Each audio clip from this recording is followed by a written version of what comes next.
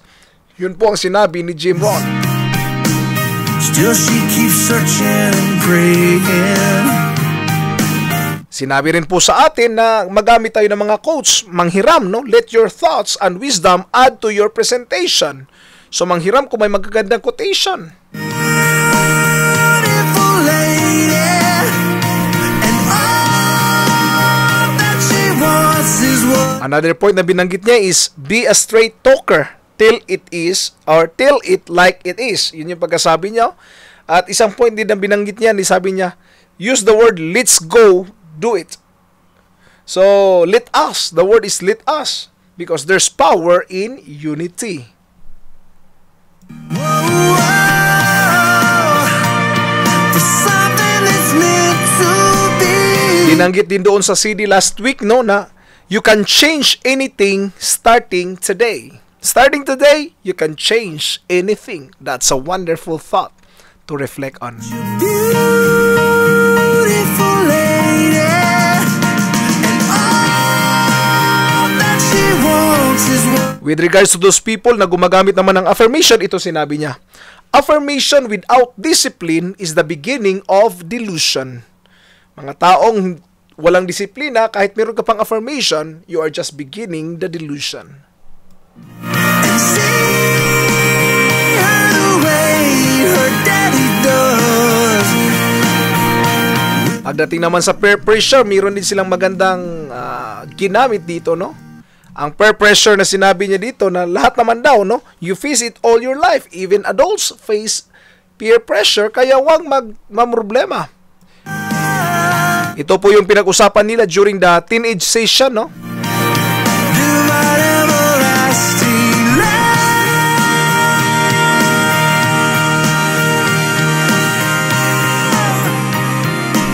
So dapat lang nating tingnan, sabi niya doon, kung sino daw pakikinggan natin, no?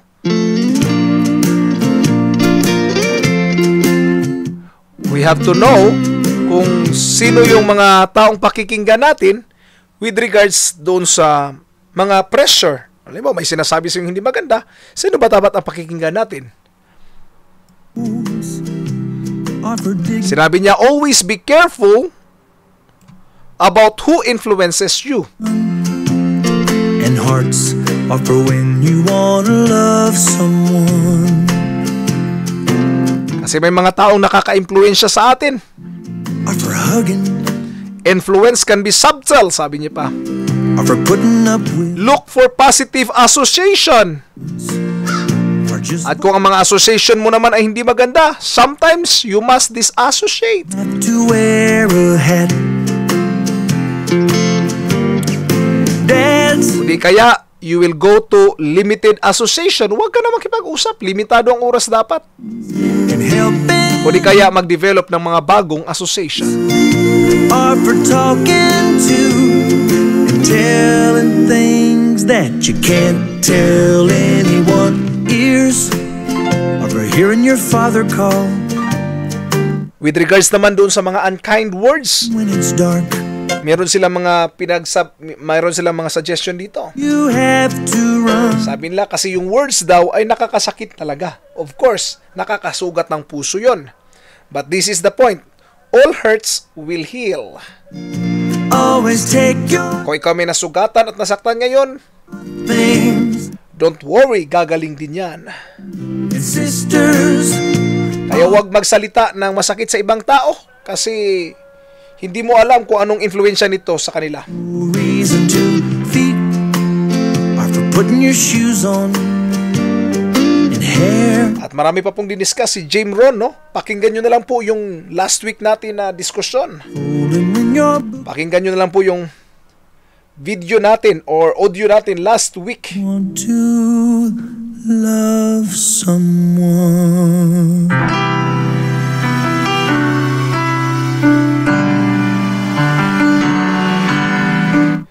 Anyway, so yun po yung mga bagay na dapat nating tingnan. Sabi ni Brian Tracy, 95% of your emotion are determined by the way you talk to yourself. Believe it. So be careful of how you talk to yourself. So let's continue to listen to this wonderful music by Colin Ray. They said you were leaving, someone swept your heart away. From the look upon your face, I see it's true. So tell me all about it, tell me about the plans you're making.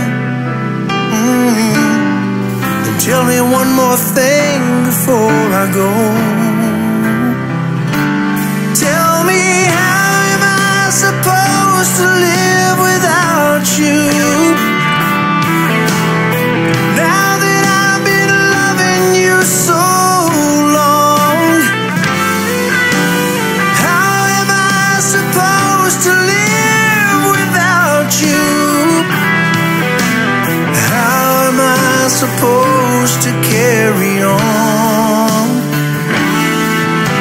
when all that I've been living for is gone?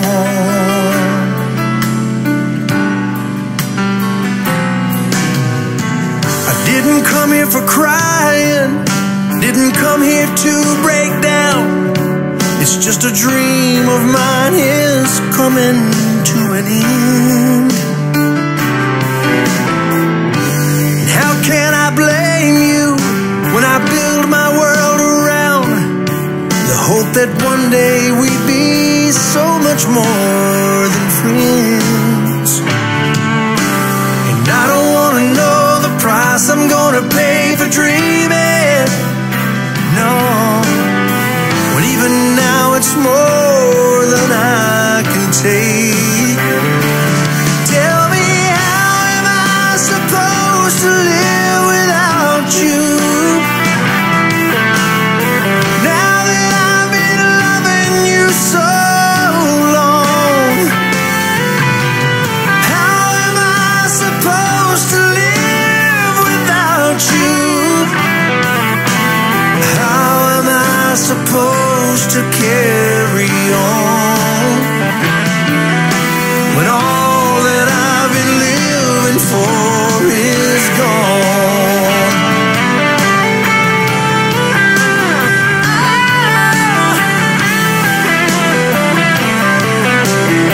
Everything I've been living for is gone.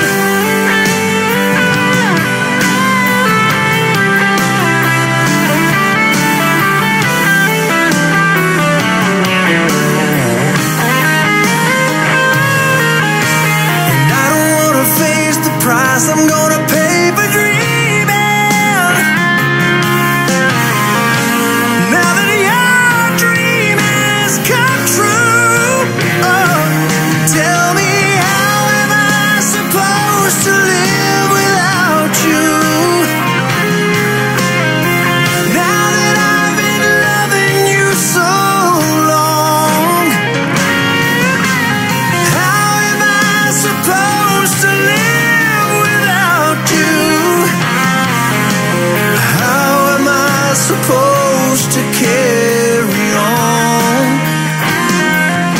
when all that I've been living for is gone?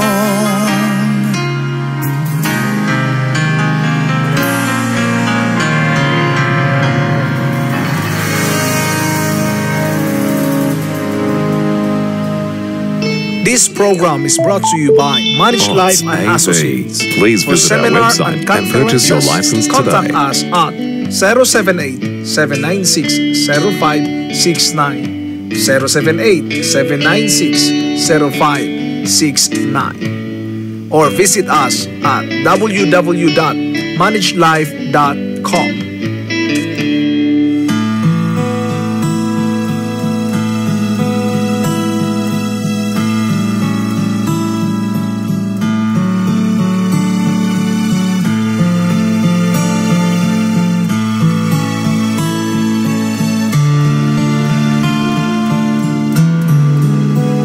If a picture paints 1,000 words, then why can't I? Huling kanta na po ito, If, ni The Colin Ray. words will never At Pagkatapos po nito mga kaibigan ay mag-uumpisa na po ang turo ni Jim Rohn at ng iba pang mga kasamahan. If a face could launch 1,000 ships, then where am I to go? There's no one home but you. You're all that's left me to. And when my life for life is running dry, you'll come and pour yourself for me. Tapos na po tayo mga kaibigan sa ating lesson week 11. At ang kasunod po nito ay ang lecture. Lecture po ni Tony Jerry at ni Bob Berg at iba pang mga sikat na mga tagapagturo. So let's learn from them. Magpapaalam na po ang inyong lingkod. Maraming salamat po sa inyong pagsuporta. Ito po ang Manage Life. We are always bringing you to the top. Dito sa Manage Life, don't just survive but also thrive. Reach for Manage Life.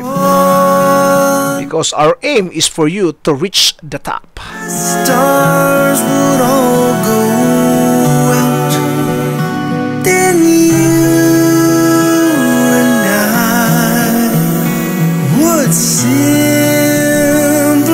fly away.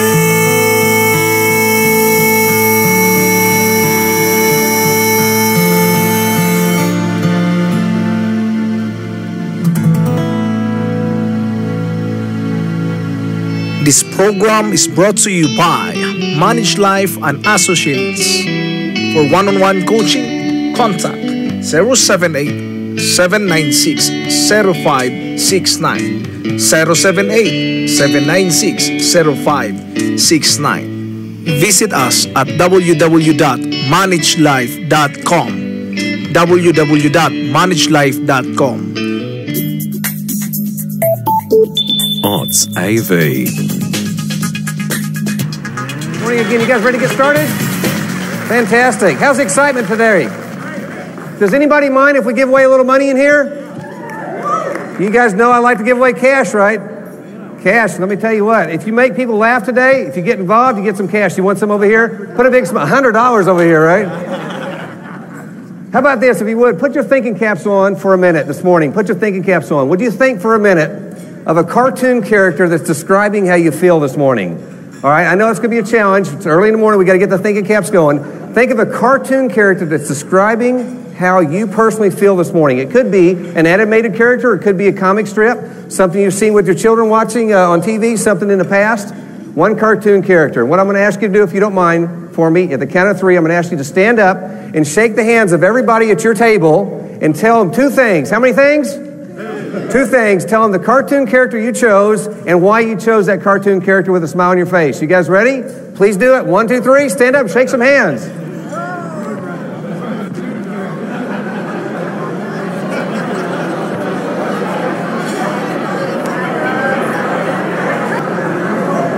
Okay, please be seated. Go ahead and be seated, please.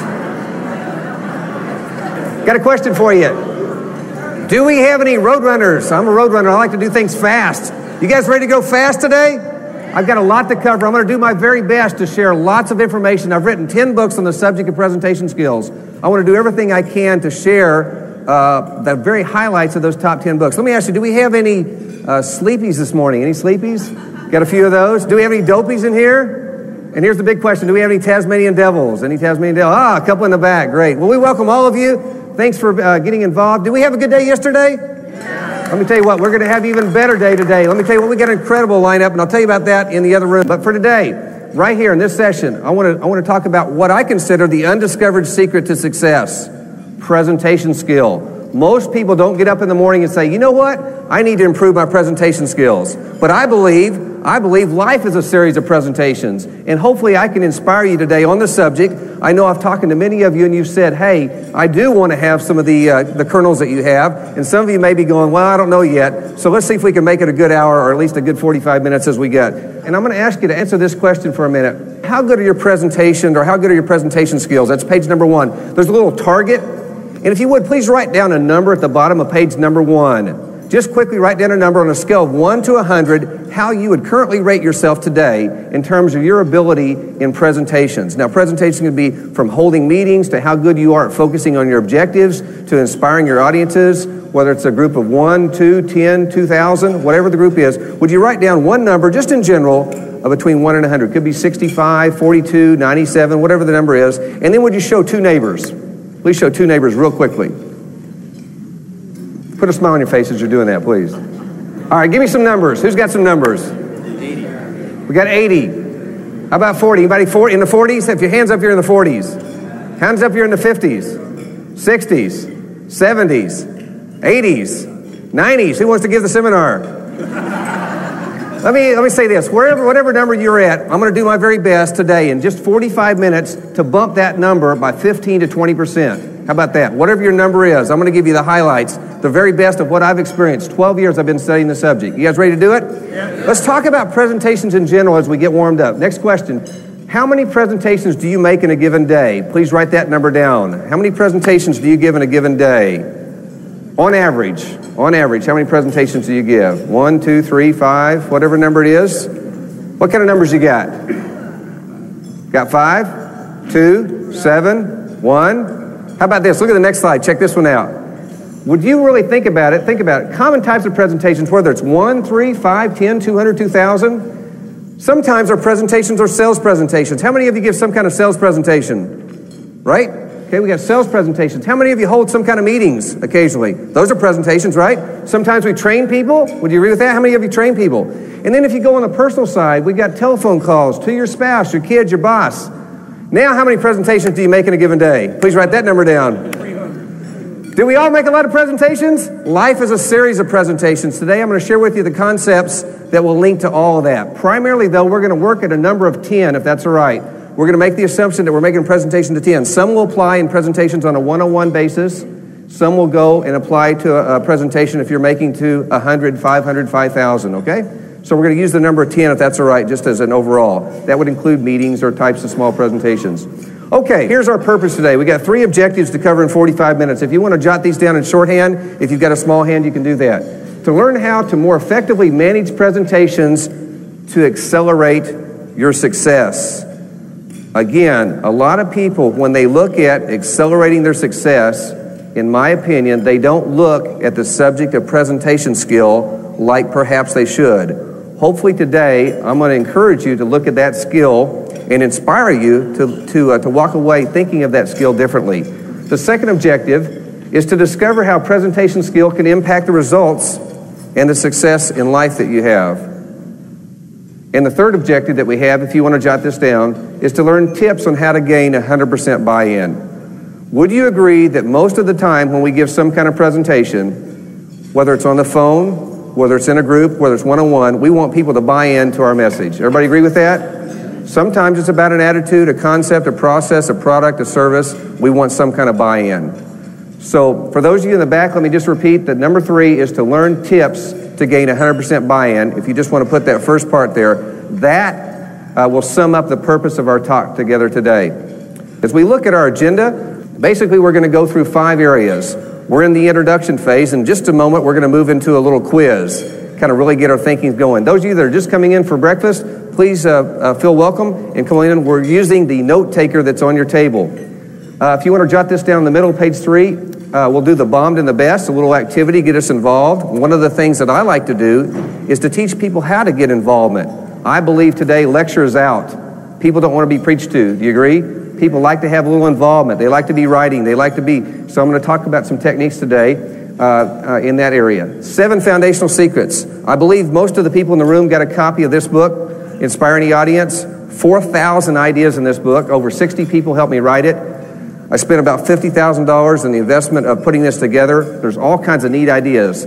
When you get back, if you haven't noticed, in the back of this book are 2 tear-out cards that are basically summary cards of the entire book. So make sure and look at that. If you don't have time to read all 4.5 hours, you'll learn a lot today, but we got some summary cards there. Under the 7 foundational secrets, I'm going to cover the 7 foundational secrets in this book today for you. Okay? Next, the 3-dimensional outline.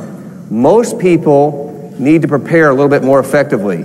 Are you in that category? You need to prepare a little bit more effectively? But most people don't prepare effectively because of time. See, there's 168 hours in a week, and time just kind of goes away, and we don't have the time. Well, one of the ways to solve that is to have a process that you can develop almost any presentation, how about this, in roughly 10 minutes. So I'm going to share a process with you that would help you focus and be more prepared, and something that you can do on the back of a napkin. You can do, I've done multi-million-dollar presentations on the back of ticket jackets using this concept. If you're very computer literate and you want to put it on your computer, I'm going to talk to you about that. I think that's a good piece to the puzzle. However your particular situation is, I'm going to share with you in that area. The last thing's a summary, and that'll close us out. Hopefully we'll finish right on time at about 8:20, and then we'll go back to the big room. Okay. That's the first 3. The third thing, first 2. The third thing on that page is the benefit. If you jot this down, hopefully, as a result of what I share with you today, you'll find that in improving your presentation skills, that you'll have more confidence, and that really ties to self-esteem. Hopefully, you'll have better results in being able to get people to buy in. How about increased sales? How about accelerating your success? So those are some of the benefits for our time together today in looking at this subject. And again, if you would, please jot those down at the bottom of page number 3. Should we give away more money? Should we give away prizes? Who needs some more money? Who's got the biggest smile? Let's see big smiles. Look at that. Tell me at your table. Look at everybody at your table. Whoever's got the biggest smile gets $1, all right? Look at this guy over here. He's got a big smile. He's going for it, right? How about this guy? Look at him. He's like, show everybody your big smile, would you? Look at this guy. Look at that. Is that guy good? Big smile. How about this guy, your partner next to you? Is he your agent? He looks like your agent. We pay agents around here, right? And there's your agent's friend over here. She probably needs $1 too, right? And then her husband probably needs $1 too, right? Great. Anybody else need some money back there? You guys probably wished you sat on the front row, didn't you? Who needs some money? I know you need some money, right? I know you do. I don't need the money, right? Great. Over here, look at that big smile. That's fantastic. Let me ask you something. When you're giving a presentation, do you look for ways to get your audience involved? Do you plan it in? Do you do it spontaneous?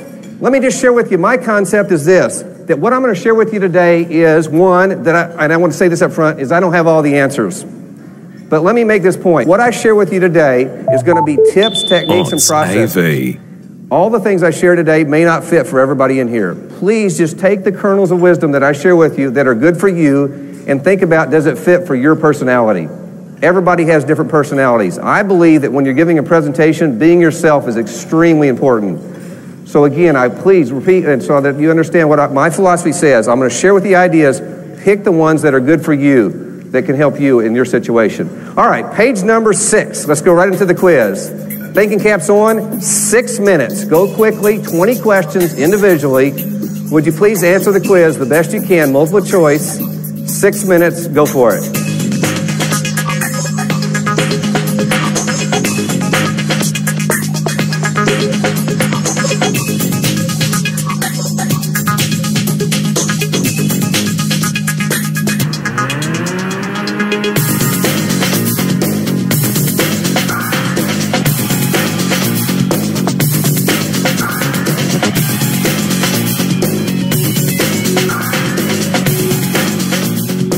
All right, let's go ahead and get started. Here we go. Question number 1 says, how many words per minute does the average person speak? My research shows, ready for this? My research shows average person speaks about 200 words a minute. 200 words a minute. Now, let's auction something off real quick just to kind of get this going here. Can I borrow your bag here for a minute? Sure. Just for a second. Let's just say that this bag had like lots of money in it, like lots of money. We're going to auction off the bag with lots of money. Can I see, show of hands, how about a $20 bid? Anybody? $20? I mean, lots of cash. $20 bid now, would you give me 25? How about $30? $50 bid now, would you give me 100? $100 bid back to back, $100 bid now, $150 bid, $150 bid. Lots of cash, $200 bid now, would you give me 3? How about a $300 bid? $300 bid, buy a bid above $300 bid, $300 bid now, would you give me 3.5? $350 bid now, would you give me 4? $400 bid, would you give me 5? How about a $500 bid, would you give me 6? Can we keep going? Yeah, we can. But think about this, ladies and gentlemen. Think about it from an auction standpoint. Most of us have been to an auction before, right? And we really have to think when an auctioneer talks, don't we? Because they chant, and the words per minute, if you really could calculate it, would probably be a lot more than 200 words a minute. But the average person, when you're giving a presentation, only speaks at about 200 words a minute. Now go down to question number 3. My research shows the answer to number 3. The question is, how many words a minute basically do we process? And my answer that I've seen in my research is about 800. So here's the takeaway. We process information about 4 times as fast as we speak. So what does that mean? That means if we don't keep up and use some other things, people's minds are going to go somewhere else. You ever seen that happen? Your mind goes somewhere else. So look at question number 2. We have to use things like body language, which is the answer to that question. Body language, up to 55% of the way we communicate is our body language. We have to use things like our tonality. I could say, Bob, would you come up here? Or I could say, Bob, would you come up here? And it's the exact same words, but I've changed the tonality, so I've changed the meaning. So we want to think about using body language and our tonality. But you know when we prepare for presentations, what do we focus on mainly? The words and PowerPoint, right? And we don't think about all of the pieces to the puzzle. Today I'm going to ask you to holistically look at all the pieces, things you can do beforehand. How you can gather a little intelligence, a little research, how you can get a feel, how you can get rid of those nervous jitters. Anybody get a little nervous when you speak to big groups?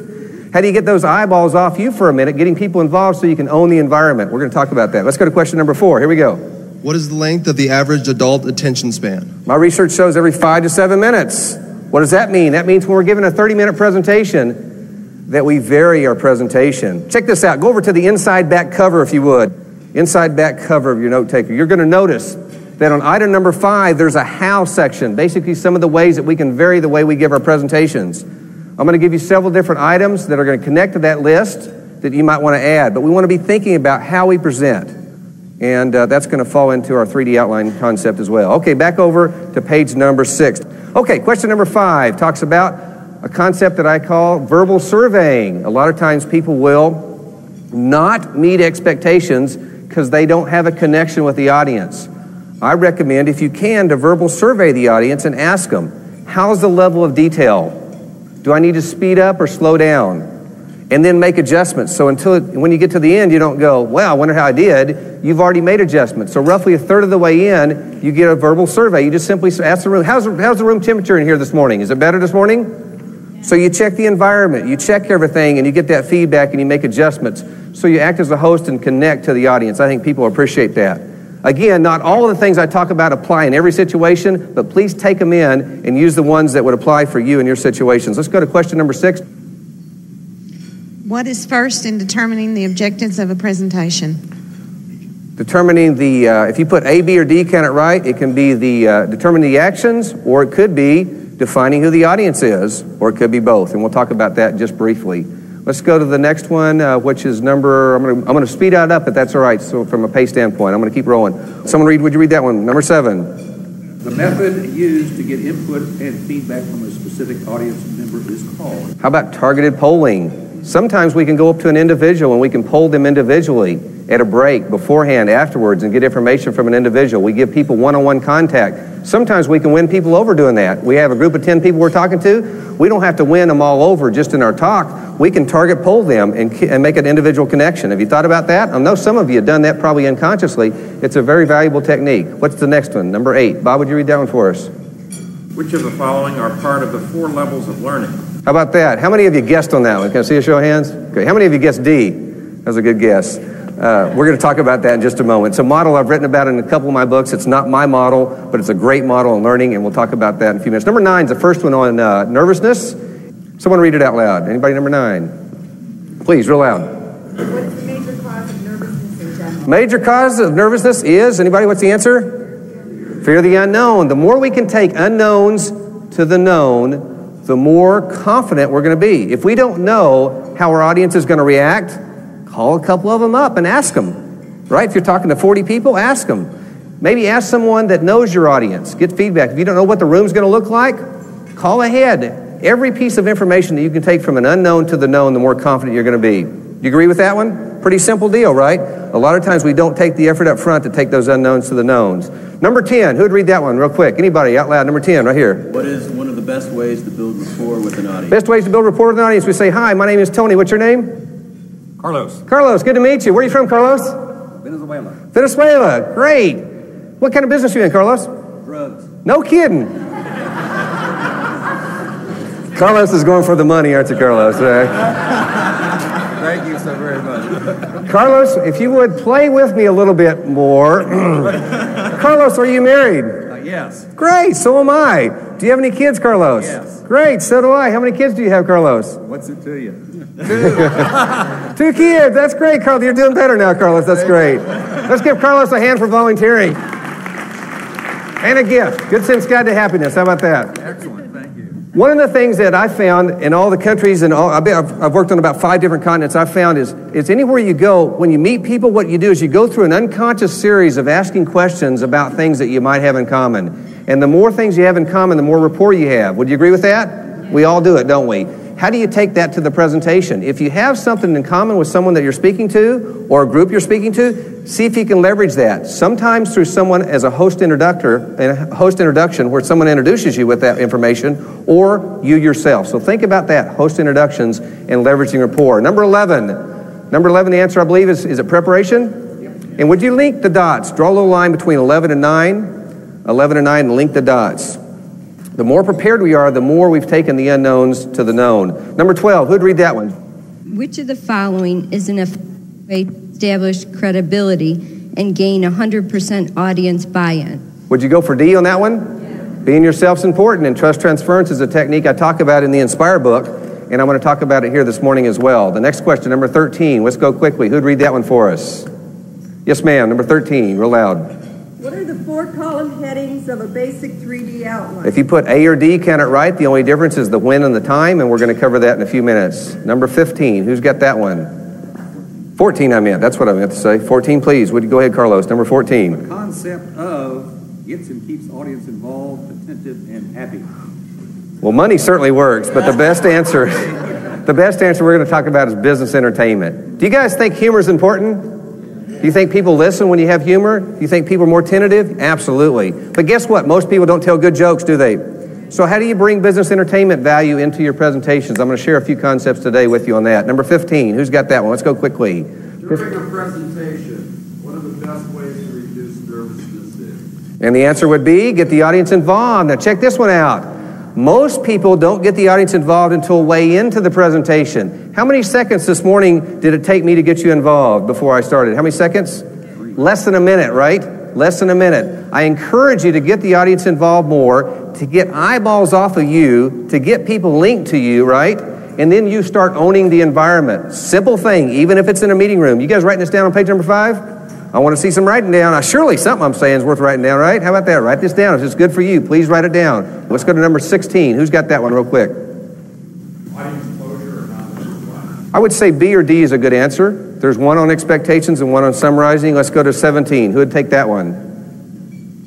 What process used to identify the 4 objectives of the presentation? How about the funneling process?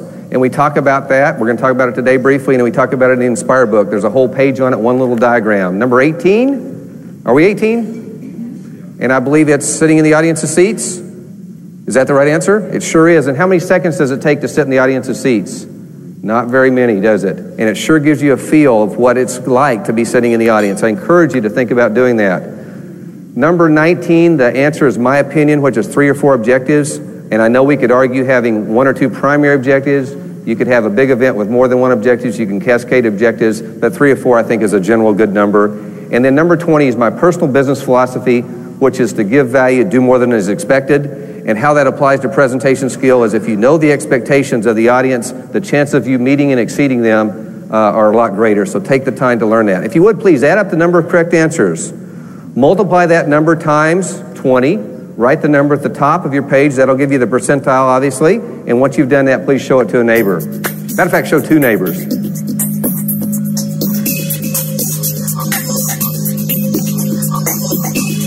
How many, by show of hands, had at least 50%? All right, good guesses. Keep your hands up. 55%, keep them up. 60%, keep them up. 65, 70, keep them up. 75, keep them up. 80, keep them up. Pressure's on now. Good guessers here. 85? How about 90? Anybody at 90? 95. Wow, if you got 95, let's give you a hand for 95, all those that got 95. And if you would, please come to the front real quick. Please come to the front real quick. Got a tape, happiness, How about a book here I've written called We've Got to Stop Meeting Like This? How about that? Is that a good book? Some people have some bad meetings. Would you like one? Take your choice. One of those, one of those, one of those. How about some more? How about this one? How about Nervous to Natural? 113 things to do to be more confident. Anybody want a copy? Would like a copy? Great. Thanks for sitting on the front row. Anybody need your tape? Let's give away some tapes, man. We hadn't given enough stuff away. Who needs another tape? You were going to catch it back there? Here we go. Ready? Got it. Who's next? You ready? You going to catch it? Who wants one? Anybody else? You got it? You going to catch it? Here we go. Ready? Sorry. Bob, you ready? Here we go. Great. Fantastic. Okay. Did we learn some ideas there? How many got at least 2 or 3 kernels you can use? Simple stuff, right? Let's keep going. Next item, bombed in the best. Here we go. Top of page number 4. If you would, please, pair up with a neighbor, someone right around you, and I'd like you to write down 2 or 3 things on the top of page 4 of presentations you've been involved in. 2 things or 2 elements that really make a presentation bomb, 2 or 3 that make them bomb, 2 or 3 elements that make a presentation really the best they can be. Talk to your neighbor, pair up, both of you write them down, please. Go for it.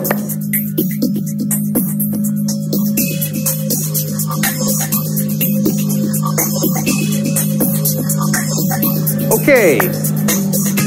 Heads up, please. Hopefully you've written down a few items. What are some of the elements that make a presentation bomb? But no passion. You can sense that, can't you? You can sense it. Think about it. As you're sitting in the audience, you can sense if a person's enthusiastic about what they're doing, about what they're saying. Even if it's a group of 3 or 4 people around a lunch table. What else? Oh, it's horrible if people read too much, isn't it? It's horrible. What else? Information over. Too much. If you give too much, sometimes that can be a negative. What else? Wow, if the environment's not conducive, that can actually be a real tension that blocks people from hearing your message. PowerPoint overkill. Right. Too much PowerPoint, too many words in the PowerPoint. We got to be careful with our PowerPoint. One last one. No eye contact. No eye contact, important piece. Now, what makes a presentation great? Simple stuff. What is it? What's that? Giving away dollars? Yeah, that'll work. Let me tell you what. Who needs some more money? We haven't paid money over here, have we? Who got money, money, money, money, money? Look at that smile. She gets some money, right? Money at this table, right? All the way from Australia? Is that right? Well, Netherlands. Where? Spain. But you're originally from Netherlands. Okay. Originally from Holland. All right, great. Who else needs some money? Right here? He's got to take it, right? Big cash flow here, right? If you do get money today, please wait 2 days to make sure it's dry before you spend it. And Kyle said that if you get more than $5 this morning, you'll need to sign a 1099 form to keep everything compliant. I'm just kidding. A 1099 form. Okay, 1 or 2 more elements. Let's keep going. 1 or 2 more elements. Yes, real loud. Talk too fast is a negative. We've got to be careful with that, right? We've got to be sensitive. Please visit our website and purchase your license today. And we need to be sensitive of not just our style, but the style of the audience. Okay, 1 or 2. What are elements that make a presentation great? I think you need to be dressed appropriate. Dressed appropriate. Appearance is a piece to the puzzle. What else? Involve the audience. Engagement. People want that today. Okay, I'm going to keep moving ahead. Look at those elements. They're pretty simple things. I'm going to move to a model called the CPA model. I'd like to go over it real quick. Most people look at the P when they're looking at improving their presentation skills. They look at themselves. I'd like you to think of the CPA is to look at the content, you as a presenter, and the audience. Think about the audience, their background. What knowledge base do they have? How old are they? How well do they know the subject? So the C, the P, the A. The C is the content, filtering it down appropriately for the audience. The P is you, the presenter, and the A is the audience itself. Now, what are some things you can do before? See, what happens is most people, when they look at presentation skill improvement, they focus right here on the P. And I'm going to ask you to holistically look at some things that you can do beforehand. How about a host introduction? A lot of times people think of a host introduction as something that some professional is going to get when they go up on stage. But how about in a sales meeting where you have maybe someone you've been talking to on the phone for a few weeks introduce you and a little bit about your background, and there's some credibility there in having a host introduce you. Does that make you feel more confident when that happens? So maybe on page number 5, one of the things you need to consider doing is leveraging a host introduction. It can be internal, external. It can even be in your family. Host introductions are a powerful piece. A lot of times we miss that. Having validation come. How about meeting just beforehand? How many people this morning did I get to shake your hand before we started? Quite a few folks. It's important to connect with people, meet people beforehand. Start talking a little bit and get your voice warmed up. Get Get those nervous jitters out by kind of knowing how, taking the unknown to the known, how you're going to sound. If you're using a mic, test that mic quite a bit so that you feel comfortable with it. How about this? How about a pre-assignment? Do you ever give a presentation where some of the people you're talking to have a different understanding level of your topic? Right? Sometimes we can solve that by a pre-assignment, sending an email ahead of time, faxing something ahead of time, distributing something ahead of time. Think about that technique. Sometimes that's a technique to utilize. How about surveying the audience? One of the ways that I use that concept is I send an email ahead of time a lot, and I get feedback, and just a couple minutes of input can help me really understand my audience. How many of you might want to use that one, where you seek a little input there? I'm telling you what, taking that unknown to the known will really help you be more powerful. And then the last one that we have all the way on the side is gathering intelligence. If you're working with a company, can you go on the website, print off some pages, and study the company? I know some of you do that, but do we do it enough? If you don't have time, can you have an assistant do that for you? Print it off, put it in a file, do some research, have a company send some information about themselves, fax information about themselves, send a package of information, gathering intelligence beforehand. Some simple things to consider. How about on the right? After you close, can you give a good handout? Maybe a good summary is an important piece. Sometimes there's people that didn't show up for our presentation that we wished would have been there. If the handout's appropriate, it's easier for the information to be cascaded by someone that has attended our presentation if we ask them to share the summary. Are you with me? But make it easy for them to cascade it. If you don't, it won't always happen, right? Because people procrastinate. How about this? How about meeting just afterwards? Sometimes it's nice to connect with people. Back to our number of 10. What if you meet a couple of people after your presentation and talk with them one-on-one for a couple of minutes? That can help get buy-in. That can help make a connection. And then, of course, there's email, telephone, and mail follow-up. Okay, let's move on now to back to page number 4, and let's look at the 4 levels of learning, John. Let's go through those quickly. 4 levels of learning. Level number 1 is unconscious incompetence. Unconscious incompetence. That's when we don't know a skill, and even if we did, we wouldn't be able to perform it. A baby tying their shoe. At 3 months old, they don't know about it, and even if they did, they couldn't do it. Level number 2 is called conscious incompetence. That's when we become aware of a skill, but we're incompetent to perform it. Perhaps we haven't practiced it yet.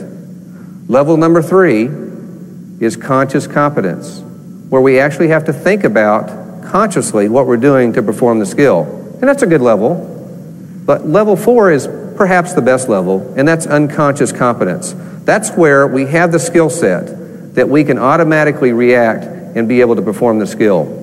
For example, if you're giving a presentation and someone asks a tough question, how do you deal with that? If you have some skill sets that you can automatically move into that 4th level, you can deal with it, and then you're not nervous about it. So think about moving all the skill sets we're talking about today, specifically in the section that I'm talking about in presentation skills, to that 4th level.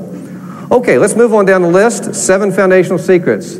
Secret number 1 is the funneling process. There's 5 simple things that I encourage you to do to get clear on your objectives.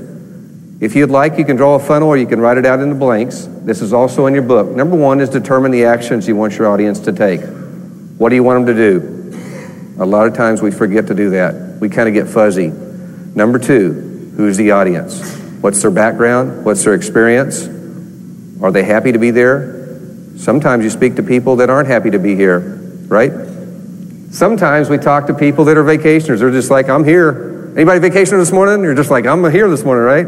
Sometimes we talk to people that are vacationers. Do you ever talk to these kind of people? Check this out. You ever talk to people that are like prisoners? They're like, boy, I don't know if I want to be here. How many of you ever spoke to prisoners before, right? Do you ever speak to these kind of people when you're defining your audience? How about this? How about the graduates? Oh, man, I know it all, man, right? Ever seen that? And one of the things you might want to consider there is if you can convert a graduate to be a champion. Sometimes their experience may be as good or more than yours, and if they can be a champion and be a testimonial and say things, I know we've all seen that, but do we use that skill enough? Converting a graduate to be a champion for us. And then the last one, which we love, is we love the people that mentally are students. They want to hear what we have to say. But again, not all of our audience members are there. They're not always students, are they? So we've got to think about those different emotional settings. We've got to think about personality styles. There's a lot of things we've got to think about in the type of audiences that we talk to. Next, number 3, John, if you would go on down to number 3, is brainstorm the needs. What are the needs of the audience? Is there going to be people there that you wished were there that weren't, and there's a cascade need? What are the needs of you? What are the needs of the people that ask you to speak? Number 4, write down, and the important word here is to write down and focus on 3 or 4 objectives. Most people don't take the time to write down their objectives. It usually takes less than 2 minutes. It really clarifies. Bob, it really clarifies. And number 4 is to test your objectives with someone that you know. Someone that might know the audience, that might know your presentation. And you can do that in a very simple way. So those are 5 things I recommend on the funneling process. Again, in the Inspire book that you all already have, there's a 1-page summary of that. Previously it was page 34. I think they've shortened it in this particular version of the book. Okay, next one, John, if you would. Let's talk about tensions. There's 4 audience tensions. Tension number 1 is between the audience and other audience members. Sometimes you're sitting next to a person, and you're sitting right here, and imagine that you're sitting next to a person, and maybe this happened yesterday, and the person next to you don't even know. And you're like, where are they from? And you're like wondering. Does that ever happen? So there's that tension going on. If you can break down that tension and get people to shake hands or socialize or connect a little bit, then they can focus more on you. Sometimes there's a tension where a person knows the person next to them, and they haven't seen them in a while. They want to talk a little bit. So do you create a way that they can visit a little bit beforehand, perhaps, or make some kind of introduction at the beginning? Sometimes in meetings, that's a good thing to do. Next, audience and the presenter. Most of the time, audience members are judging if the person that's presenting is going to be any good, and if it's going to be relevant and meaningful and match their expectations. Do you agree with that? This morning when you walked in here, you're probably thinking, is this guy going to be any good, right? How many of you are thinking that? Some of you still thinking that, right? Is this guy going to be any good? Is he going to give me any money, right? Is he going to give me anything of value? What we want to do is everything we can to alleviate that tension quickly so people can hear our message. And that means building rapport. That means showing the purpose. That means respecting people's time, proving you're prepared, being organized. It's not just about looking good. It's about the value for them. It's really about focusing on the audience. So many times we focus on ourselves. We want to look good and everything be organized. But what really matters is the audience. Do you make your audience win? Do you set it up to where the audience wins? Think about that technique. Let the audience win. Next, the audience and the materials. Sometimes we give out too much material. People, you ever done that where people are like thumbing through your stuff and not even seeing you? Anybody done that in here? So you might want to simply have people go through the content, thumb them through the, if you give them a 3-ring binder, have them bounce through that a little bit. Have them show them where it's at, have them write their name on it, and then say, hey, would you focus back on me? And the last one's the audience and the environment. How's the seating? Can people see? Is it comfortable? Can they hear? How's the lighting? All those things. If you don't have that right, that can be a tension. 4 things. Okay, let's go to the next one. Number 3 is called trust transference. And it's simply taking a book, a person or a quote, or even research results and transferring the trust of that item over to our message. How many of you have ever done that where you say something about a good book and you link it to your message? Anybody used a book to transfer trust? Have you ever used like an article out of the Wall Street Journal? Or you used an article out of Fortune magazine or Time magazine? Or you used a quote from a famous person? Trust transference is something simple.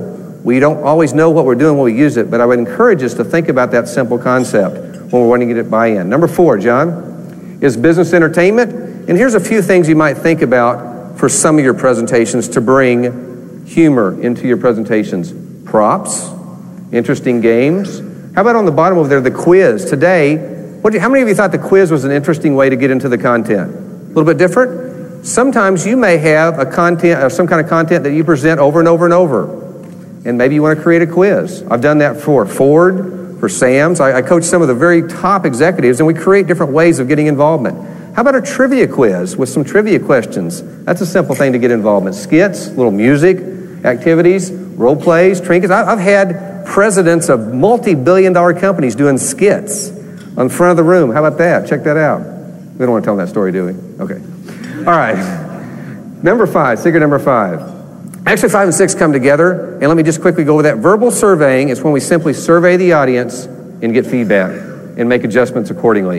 And targeted polling is where we take one-on-one or one-on-two and we poll a particular individual and get feedback at a break or beforehand or afterwards. And in secret number 7 in the Inspire book that I talk about is audience closure. Provide closure and provide it often. A lot of times we think about summarizing and closure only at the end of our talk, and we don't pre-summarize. You ever been guilty of that? and so maybe you haven't had a clear transition. So if you want to really articulate and be clear, think about pre-summarizing. Okay? There's 7 quick things that we want to cover there. The next piece is the 3D outline. This is a tool that we've trademarked and we've developed millions and millions of dollars worth of presentations. If you would, please look on page number 7, and you'll see a shell. And basically what the shell is, it says most people do the first dimension and they write down, here's what I'm going to cover. But most people don't write down why I'm going to cover those whats. The whys should equal the objectives. And most people don't look at the hows. So the 3 dimensions, the what, the why, and the how. It simplifies the preparation process, it clarifies the objectives, it saves you prep time, and it reduces nervousness by being focused. You know what you're going to talk about and where the time frame is. Let me quickly go through that with you. Let's say the title of our talk was Business Development. And 3 of the objectives would be to introduce our product or service. That could be one of the objectives. Another objective would be to inspire them, our audience, to talk up our company. Maybe we want them to be raving fans for our company. And a third objective would be to motivate them to perhaps contract us on our offer. Each of the objectives starts with an action word. The objectives are simple and clear. They can be written at the top of a piece of paper. The what, you can see the what column, the why column, the how column. If you want to fill that in, please feel free to do that. If you'll notice, there's a little prep section. Sometimes we forget to bring things to a presentation. There's a simple place to write down a couple of things under the what. And then if you'll notice at the bottom of the time column, we've written in 60 minutes. We want to look at the time column as our time frame. That's kind of our bank account, and we can spend that 60 minutes. So if you have a 60-minute talk, you put 60 down at the bottom. If you have a 30-minute talk, you put 30 down at the bottom, and you frame it out. You start filling in times. Maybe your opening is going to be 10 minutes. Maybe your close is going to be 5 minutes, and maybe the body of your talk would be the remaining 45 minutes. And there's no particular order that you need to go in. The idea is to frame it all on one piece of paper. If you'll notice on the how column that you see that there's a PowerPoint number 1 through PowerPoint number 3. This particular document can go right on top of a PowerPoint deck.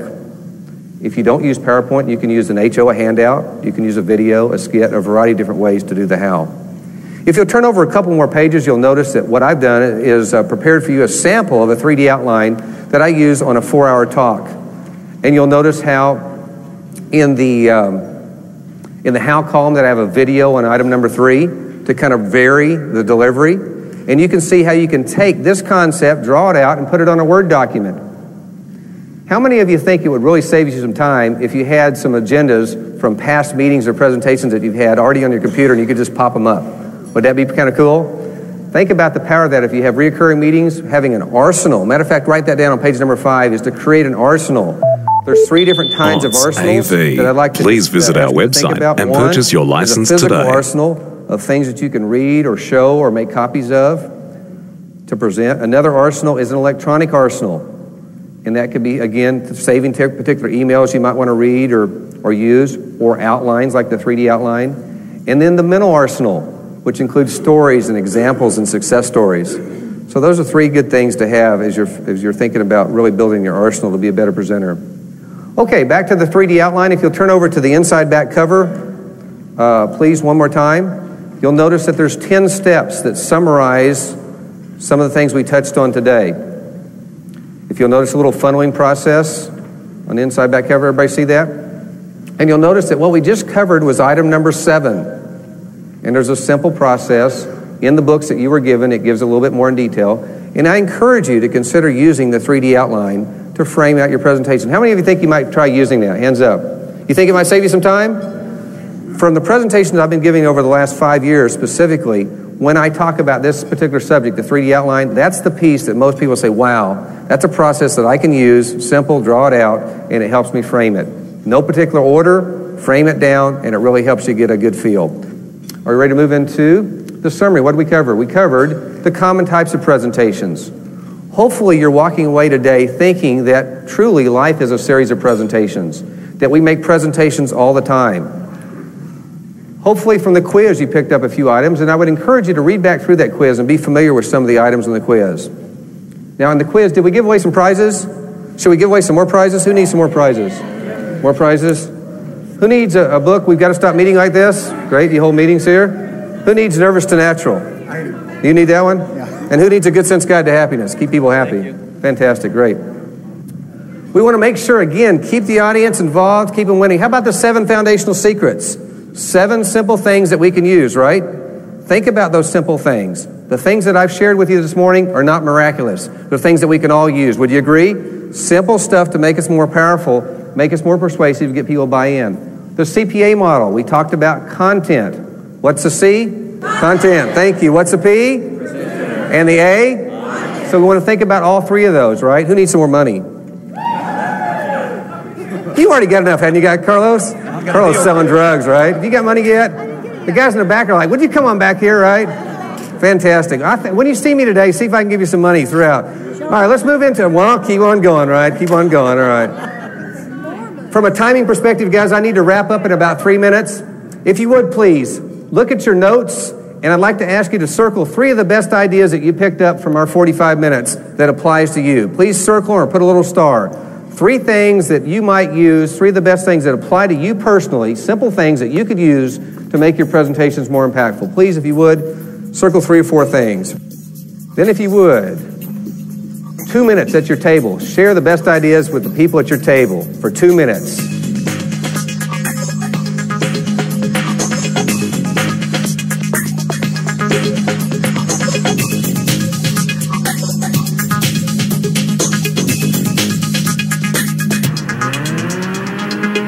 How many of you picked up some ideas? What's some things you're going to take away? What's 1 or 2 things you're going to use? Who's got one? Use the 3D outline? Good one. What else? Polling the audience. Get that feedback. Know the audience. What are you going to use? Host introduction. A simple, powerful piece that's simple, that can make us more confident when we're speaking. It can make us more powerful and persuasive. What else? Giveaway, simple, give value. People love it when you give value. Find simple things. It doesn't have to be a book. Not everybody's written books. Give a summary, give a recap, give a copy of an article, give something of value.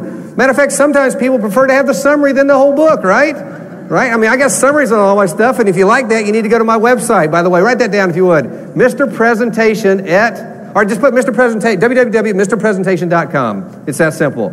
If you want to subscribe to that, subscribe. We give away free book summaries. I read over 100 books a year. I summarize my books down to 2 or 3 pages. I recommend those books. I give those book summaries away, free. If you like book summaries, it's a great thing. I put it down to the kernels. I'm into kernels. I'm into the core concepts, the principles, like what Jim teaches and shares. I really appreciate you guys being here today. Thank you for making me feel good. We'll kick off in the next room, guys. We'll see you there, okay? Thanks, guys. Thank you. Thanks, guys. Thanks.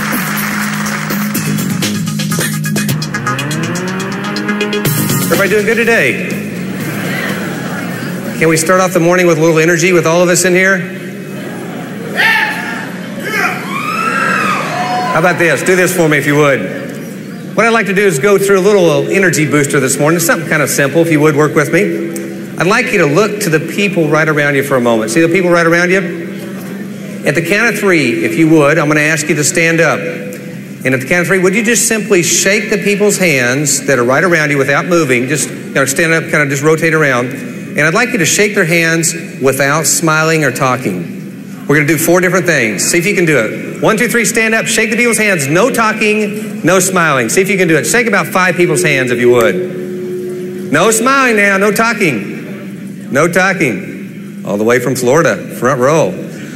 Can we do it? I'm hearing some talking. No smiling, guys. No smiling. Put the pressure on yourself. Thank you. Now let's do round 2. Keep standing if you would. Please shake the same people's hands right around you. This time I'd like you to smile, shake their hands, but no talking. So no talking. See if you can do it. No talking this morning. See if you can do it. I'm hearing talking now. No talking. See, restrain, discipline. Discipline. Can you do it? Fantastic. You're still smiling, right? 3rd round, you ready? This time it gets even better. I'd like you to, this time, please shake the same people's hands, smile this time, and I'd like you to be able to talk and say something nice to the person. Ready? Go for it.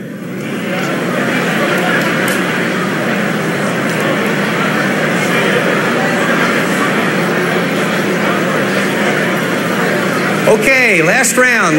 This time what I'd like you to do, focus up please. This really gets exciting. This time I'd like you to shake the same people's hands, smile, talk to them, but I want you to imagine that they're Regis and they just gave you $1 million, okay? 1, 2, 3, go for it.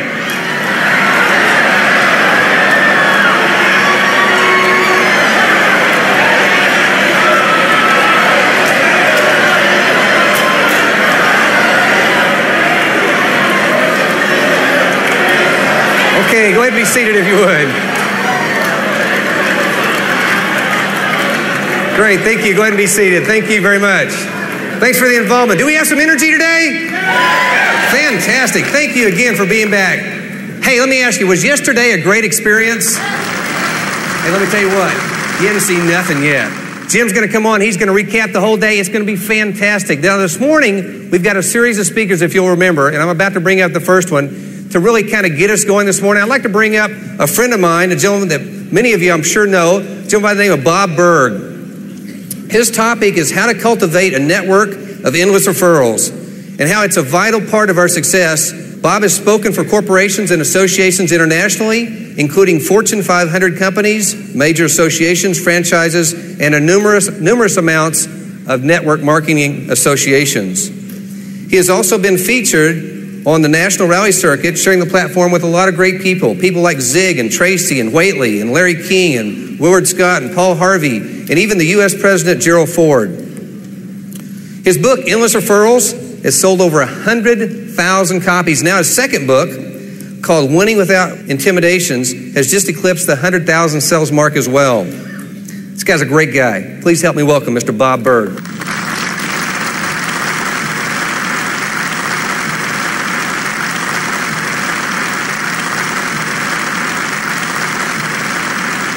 Okay, in the next 10 minutes, we're going to identify a challenge held by pretty much anybody in sales, whether network marketing, life insurance, financial services, anything in sales, and that is this. We get into the business we're in, or we decide to represent a certain product or service. We feel so good about it. We're so excited about it. We want to tell the world about it, so we make up our initial list of names, and as good as we feel about it, we know, and we know that we know, that everyone we talk to about this is going to be just as excited about it as we are. Didn't happen that way, did it? So we get on the phone with that initial list of names, and we start to call, and we get some no's, and a no, and a no, and a no. So we say, okay, different plan. I'm going to hand out some literature and some tapes and talk to some other people at different meetings, and we get some more no's. Gets discouraging. We get back on the phone. No, no, no, no, no, no, no. In fact, after a while, it begins to remind us of that song from the late 60s, early 70s. You may be familiar with it, remember? No, no, no, no, no, no, no, no, no, no, no, no, no, no, right? And that gets discouraging because we think we're working with a finite list of names. And so, in essence, we start to think that every time somebody says no, we're one step closer to being out of business. And we know we've got this great product or service to share, or this opportunity to share that can help people just achieve financial freedom. We can help ourselves and help others at the same time. It's beautiful, but nobody wants to know about it. And we start to lose our posture when we talk to people. We're talking to them, and there's this desperateness in our voice because our list is running down. And see, they can sense our desperateness. They can sense, even on the phone, they can sense our sweat. In fact, sometimes we're sure they can even smell our sweat. And see, what happens is we lose our posture. See, I define posture as when you care, but not that much. And that simply means that, yeah, we want the result, but we're not attached to it. And one way we can develop great posture is to develop a list of names so huge that we know that once somebody says no, we can easily say next. In fact, we want to get to the point where our list is so big and we have so many great prospects to talk to that as soon as we sense our prospect saying nah, we say next.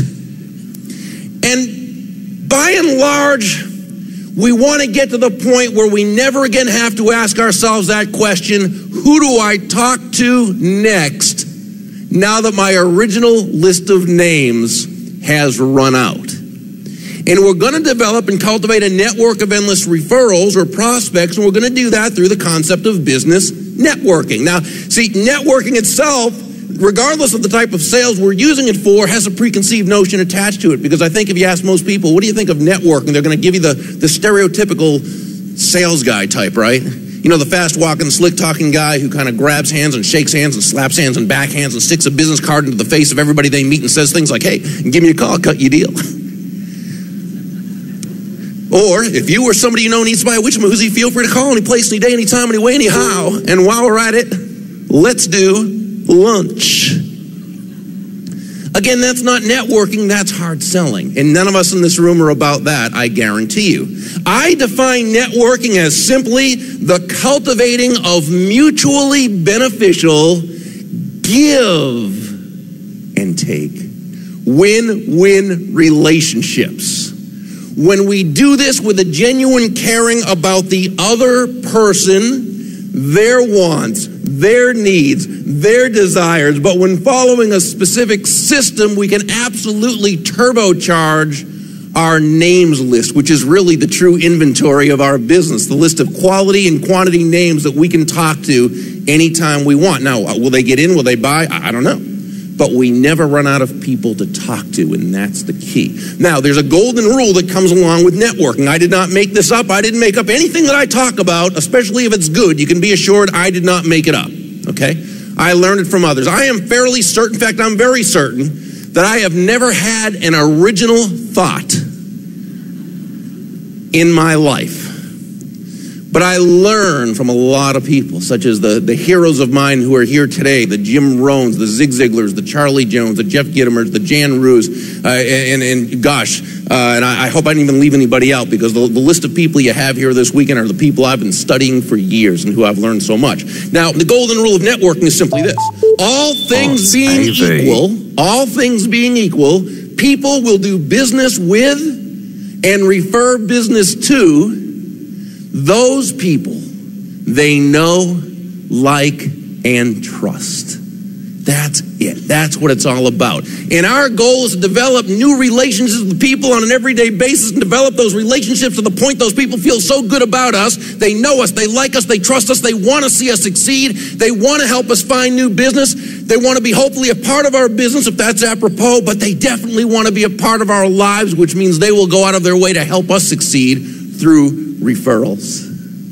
Okay? See, what we want to do is we want to develop personal walking ambassadors. See, we know it's been documented that the average person knows about 250 people. Thus, every time you meet someone new on any given day for any given reason and are able to cultivate and develop that relationship with one new person to the point that that person feels so good about you. They know you, like you, trust you, want to see you succeed, want to help you find new business, want to be a part of your business if that's apropos, but definitely want to be a part of your life. Every time we do that with one new person, we've actually just increased our personal sphere of influence by about 250 people every single time. Do this with enough new people on a consistent basis, and before long, you will absolutely have an amazing, enormous, humongous personal sphere of influence. Now, we're going to talk about one aspect of that over the next 3 minutes, really. And that is some questions we can ask that will immediately cause this person to gravitate toward us and want to know more about us and want to have a relationship with us. If you'll use these next few questions we're going to talk about, you will see that the amount of people you can quickly win over to your side just multiplies greatly, exponentially.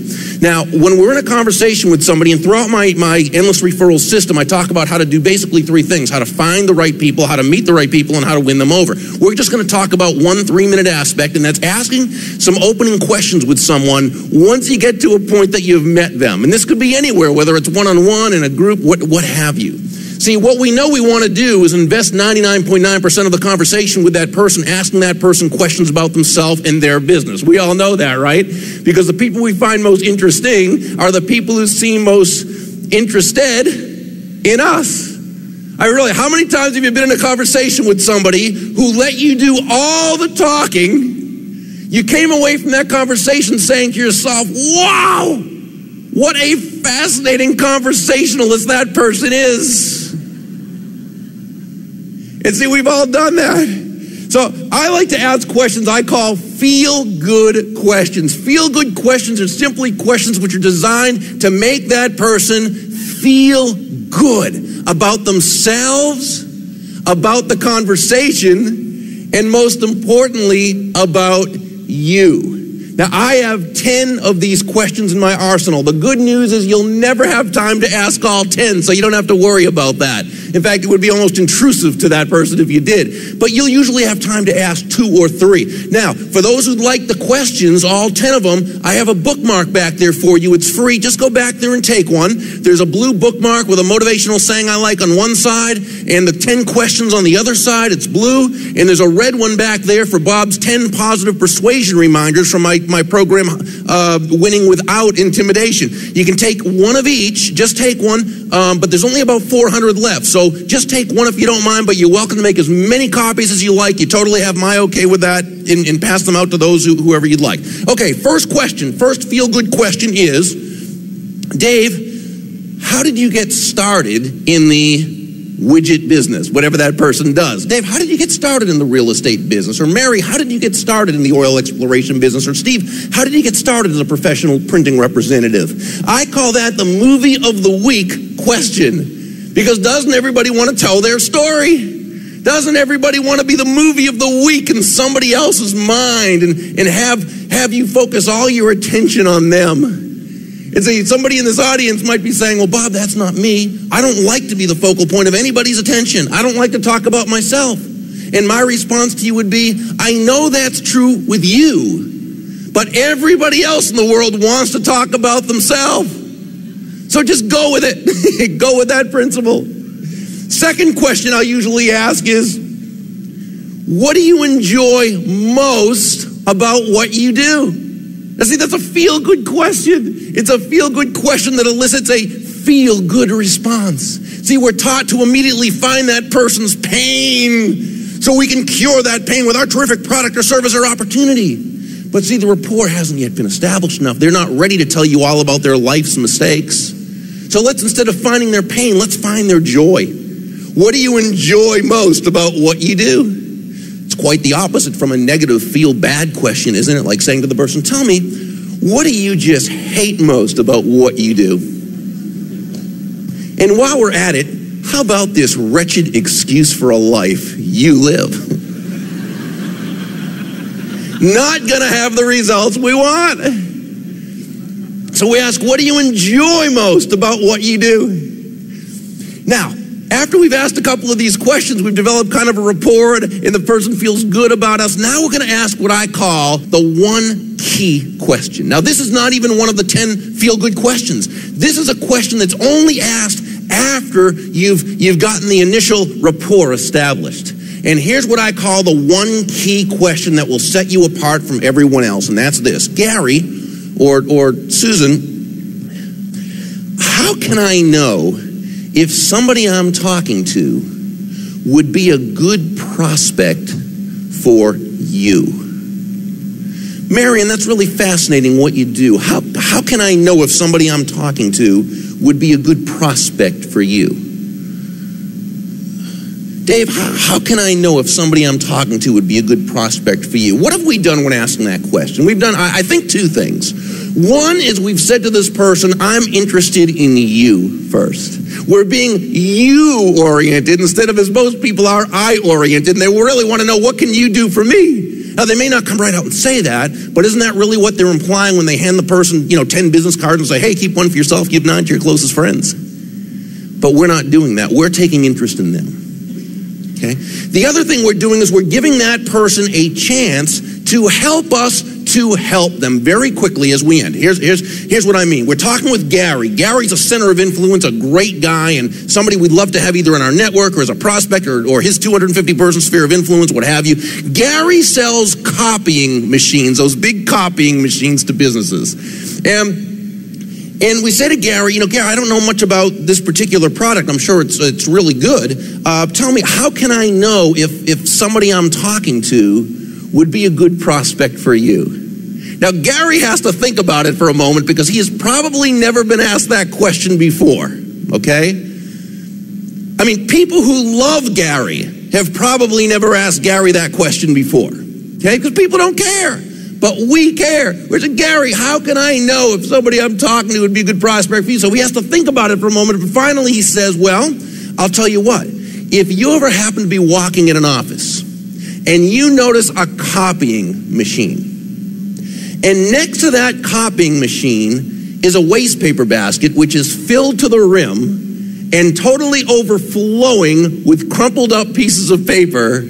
That's a really good sign that copying machine has not been working well lately, and that would be an excellent prospect for me. So Gary has just shown us, he's told us how to look out for him, how to prospect for him, which means we can introduce Gary to other people and edify him and talk about how they can know how Gary, who would be a good prospect for Gary. We can follow up with Gary with the follow-up system we use, which is very simple and nice and easy. And we're in a position now to be able to control the situation, to be able to work this relationship as we want with good feelings already instilled right away. What an honor it is for me to be here and be able to speak to a bunch of winners like yourself who took time away from your weekend and from your schedule to come here. I wish each and every one of you the very, very best of success and great, great networking. Thank you so much.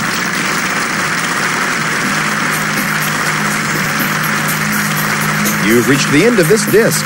The program continues on the next CD.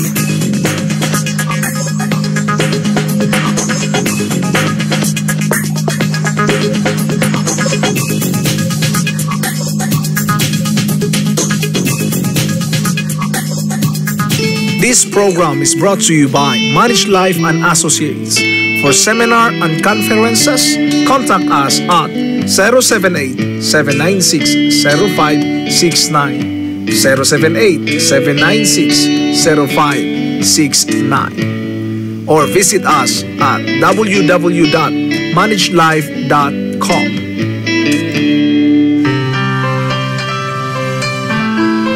At dyan po nagtatapos ang ating programa.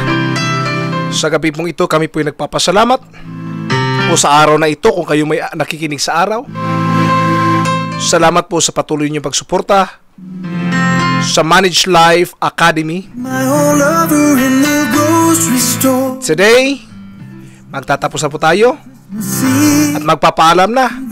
Ito ang inyong lingkod. Muling magsasabi, don't just survive but also thrive. Reach for Manage Life. Dahil dito sa Manage Life, we are always committed to bring you to the top. She went to hug me and she spilled her purse, and we laughed until we cried.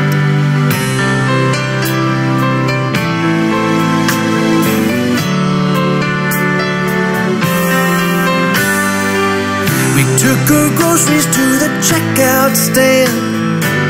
The food was totaled up and bagged. We stood there lost in our embarrassment as the conversation dragged. We went to have ourselves a drink or two, but couldn't find an open bar. We bought a six-pack at the liquor store, and we drank it in her car. We drank a toast to innocence. We drank a toast to now. Trying to reach beyond the emptiness, but neither one knew how. She said she married her an architect who kept her warm and safe and dry. She would have liked to say she loved the man, but she didn't like to lie. I said the years had been a friend to her, and that her eyes were still as blue. But in those eyes I wasn't sure if I saw doubt or gratitude. She said she saw me in the record stores, and that I must be doing well. I said the audience was heavenly, but the traveling was hell. We drank a toast to innocence. We drank a toast to now. Trying to reach beyond the emptiness, but neither one knew how. We drank a toast toast to innocence. We drank a toast to time. Believing in our eloquence, another old lang syne.